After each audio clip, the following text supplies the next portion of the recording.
I mean, this is so big, and it's out in the open now. More and more it's coming out in the open.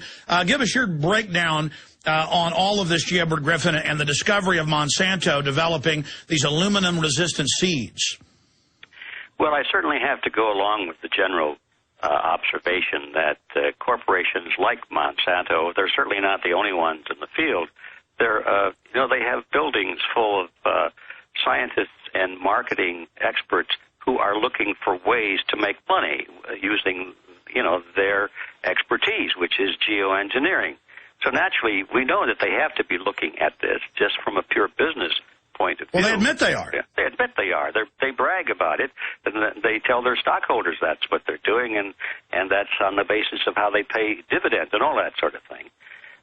I do say, however, that we have to be a little cautious when we talk about this because these people are not dumb, and what the information they reveal, even in their patents, may not be trustworthy.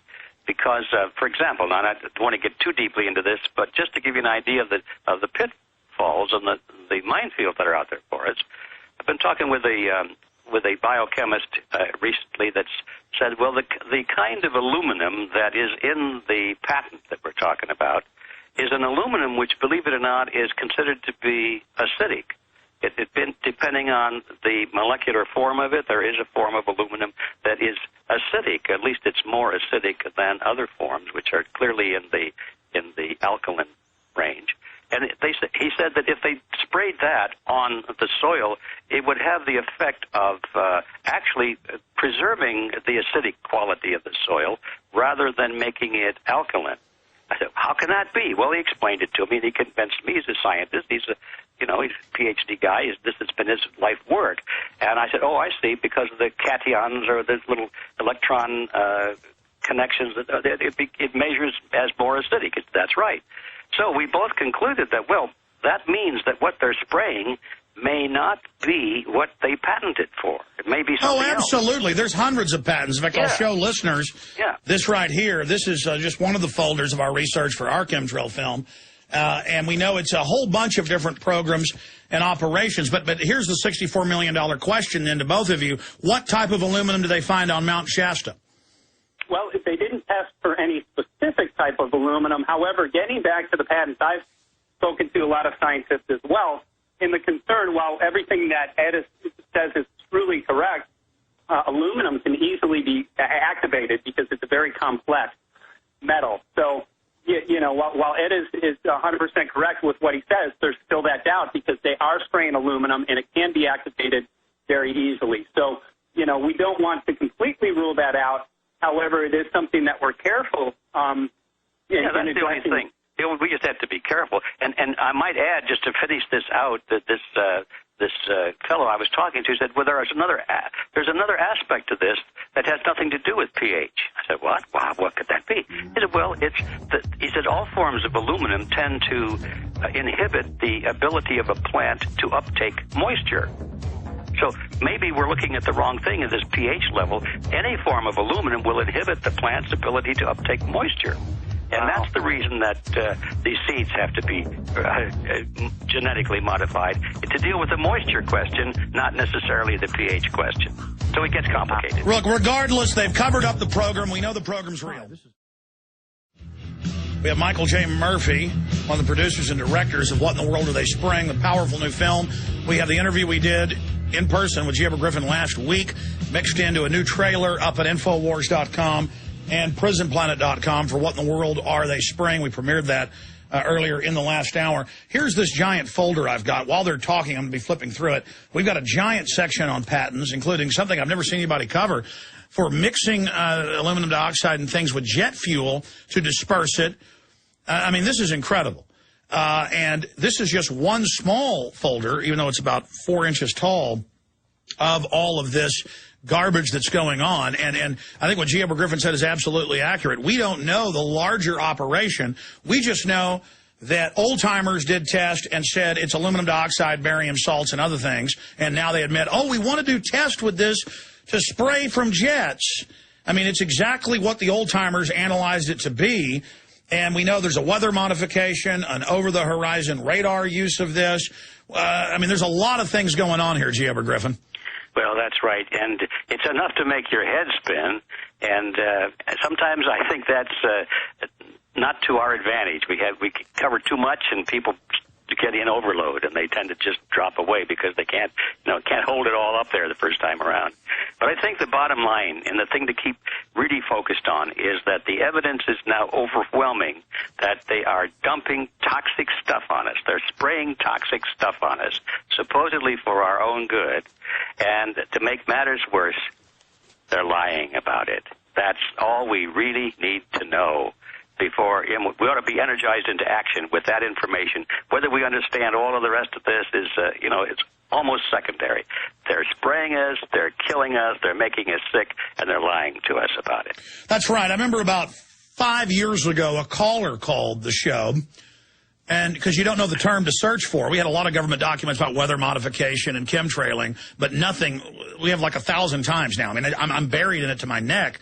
And the caller said, Alex, search indirect and semi-direct aerosol campaign, indirect and semi-direct aerosol campaign, and you'll find it all. And I magically put it into Google, and it was tens of thousands of governments, universities, Department of Energy, and it was just a sea bigger than the Manhattan Project, literally, of just wild testing of everything you could imagine going on, aluminum being one small part of it, but something that keeps rearing its ugly head. But your comments on that, G. Edward and Mr. Murphy. Well, go ahead, Michael. Well, I can address that. While we believe they're spraying much more than simply the aluminum, barium, and strontium, we just focused on what's being found, which is scary enough. And I'm going to go back to the ecological problems that they're seeing around the world. And then the health problems, of course, that have seen a major increase. With just addressing that, and we are just scratching the surface with the film, we're hoping that other people might address this and question it and look into it more deeply. Oh, you more than scratch the surface. You show they admit they've been doing testing. Now they're proposing it and publicly and then denying they're even doing testing when you put them on the hot seat. Well, they absolutely are emphatically denying this. Stuart Howe, Jeremy Ross Michel, and myself were at the AAAS meeting, and we confronted them on the current deployment of these programs, and they flat out denied it. And then we finished the film in Washington, D.C., where Jeremy, Paul, and myself went, and we addressed over 35 members of Congress and senators, all who, for the most part, they were literally running from this issue in what appeared to be a cover-up. And we also addressed Bart Gordon, who is the chair of the Science and Tech Committee, who just completely eluded the question when we spoke to him about the current deployment. So, well, and if somebody took from what I was saying that this film was only scratching the surface, this film is extremely deep and covers a whole bunch of key subjects. That's the point I was making. I'm drowning in it. I've been trying to make one for 2 years, and it's just so much evidence and so many different programs. I don't know where to start, so I salute you guys getting this film out so quickly. Well, one of our decisions we had to make right up front is, how many issues or sub-issues do we cover in it? I kind of look at each other and said, man, we'll never get it done if we try and cover every aspect of it. So that was a decision just to focus on the spraying part and the toxicity part. And a moment ago when I said they're lying to us about it, that's a pretty strong statement, and I don't make statements like that unless I'm prepared to back it up. And the two areas in which they're lying to us, one is that they deny that this is underway, and the other area is that they deny that they know anything about toxicity. On the film, you'll see one of these scientists say, well, we don't know if it's toxic. We haven't looked into that yet. And now we have the papers right on the Internet that show that they have looked into it, and they found out it's terribly toxic. So they're lying to us. Hold on, let's expand on that after the break. Long segment coming up.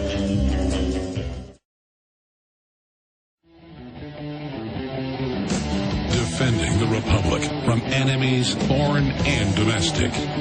It's Alex Jones. Well, we're definitely going to have these guys back up in the near future to do another hour or two just to take calls and cover more of the seminal, groundbreaking film, What in the World Are They Spraying? And again, it's available at Infowars.com, or you can call toll free to get it, 888-253-3139. when the film starts shipping and when it premieres. You can go to Atlanta, Georgia, and the website is atlantapremiere.com to get tickets to hear G. Edward Griffin speak and to see the film premiere on the 22nd of this month coming up. I'm sorry to interrupt. It's actually the 23rd. Oh, I apologize. No okay, problem. the 23rd. Well, they'll find out at atlantapremiere.com.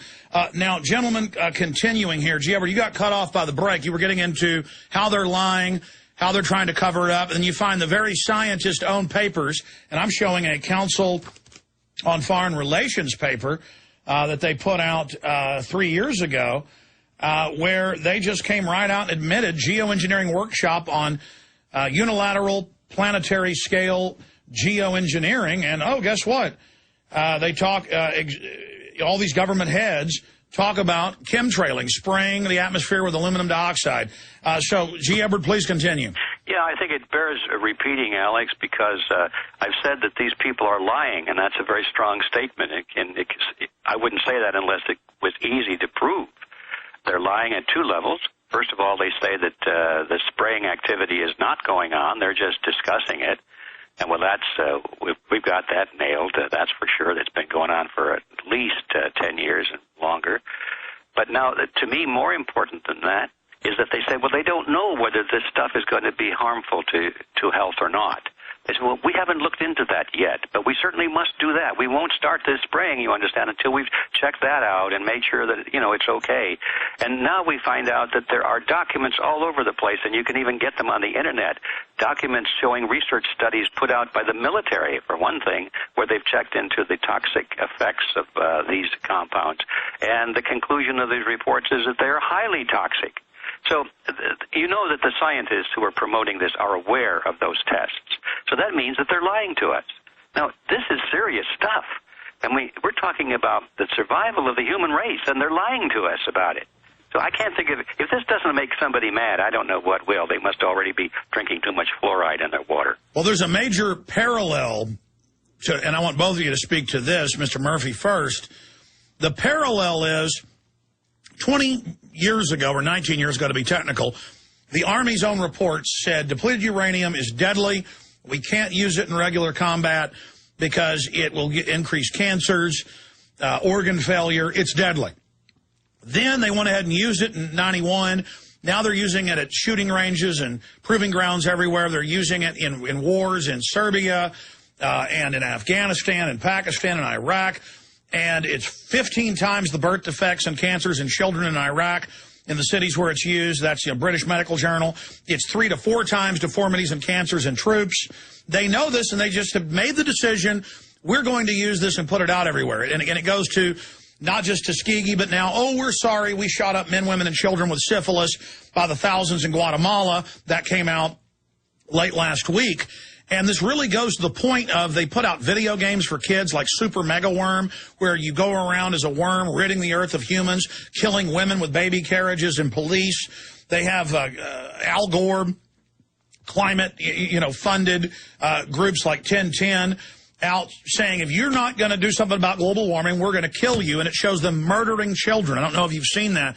And they're now saying eco-fascism is good in The Guardian. We need tyranny. We don't care if you don't want to pay us carbon money. We're coming for you. It's an excuse for mass murder, an excuse for death. And these people are spraying their own families with the aluminum. They're using the DU. And really, they are just psychopathic people with a death wish who want to kill all humans when you really read what they have to say. G. Edward Griffin, I want to get your take on that, and Mr. Murphy. Well, I'll start the ball rolling on that.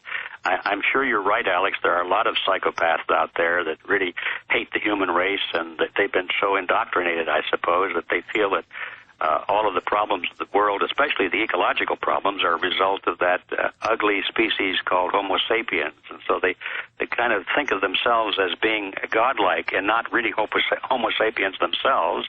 They're sort of above it all. And there are a few people that really want to see the elimination of the human race, or greatly reduced at any rate. But I think a lot more people fit into a different category, which is that they're part of this collectivist system, and they're imbued with this desire to follow authority no matter what. And they're part of a system, and especially you find this in the military. You just follow orders. You don't question.